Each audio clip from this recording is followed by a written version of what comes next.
Police বাহিনীতে চাকরি করতে হলে ঈদের সময় বাড়ি যাওয়া যাবে না, এটি আমরা মেনেই কিন্তু আমরা চাকরিটা করি। পেশাদারিত্বের সঙ্গে যায় না এমন কোনো কাজ আমাদের পুলিশের কোনো সদস্য করতে পারবে না। আমাদের শৃঙ্খলার সঙ্গে যায় না এমন কোনো কাজ আমাদের পুলিশ সদস্য করতে পারবে না, সেটি পুলিশের কনস্টেবল হোক আর তার ঊর্ধ্বতন যে কোনো পর্যায়ে হোক না কেন। যে আপনি যেটি বলেছেন যে টিকটকের পুলিশের পোশাক পরে টিকটকের কথা বলেছেন, যে অ্যাপসটি ব্যবহার করে বিভিন্ন লাইভ করা, বিভিন্ন অঙ্গভঙ্গি করা, কোনো নৃত্য দেওয়া, কোনো সাক্ষাৎকার দেওয়া, এই ধরনের, মোট কথা পুলিশের পোশাক পরে যেগুলি নিষিদ্ধ, টিকটক ব্যবহার করা 100% নিষিদ্ধ। পুলিশের পোশাক পরে এই টিকটকের মাধ্যমে কোনো অপারেশন লাইভ করা 100% নিষিদ্ধ। পুলিশের পোশাক পরে ব্যক্তিগত কোনো কিছু করা এগুলি 100% নিষিদ্ধ। কাজে সামাজিক যোগাযোগ মাধ্যমের ক্ষেত্রে পুলিশ হেডকোয়ার্টার্সের অনেক গাইডলাইন রয়েছে।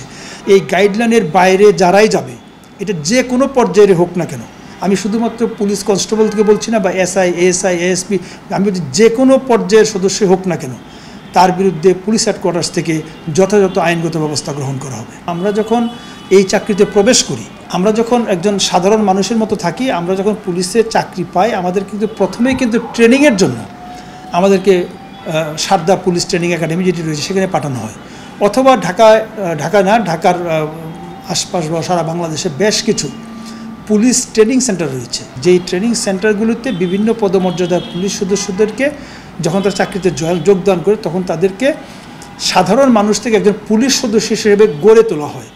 এই গড়ে তোলার পর্যায়ে আমাদের কিন্তু একটি রিগোরাস ট্রেনিংয়ের মধ্য দিয়ে আমাদের যেতে হয়, এবং অত্যন্ত কঠিন একটা ট্রেনিং, এবং একটি আমি বলবো যে এন্ডুরেন্স বৃদ্ধি করার জন্য, সহিষ্ণুতা বৃদ্ধি করার জন্য আমাদেরকে এমন অনেক কার্যক্রম শেখানো হয় যেন সহজেই আমি যেন রেগে না যাই, সো দ্যাট আমি যেন কথায় কথায় মানে রিয়াকশান না করি, আমি যেন ধারণ করতে শিখি, অ্যাবজর্ব করতে শিখি, আমি যেন পরিস্থিতির সঙ্গে নিজেকে মানিয়ে নেওয়ার চেষ্টা করতে পারি।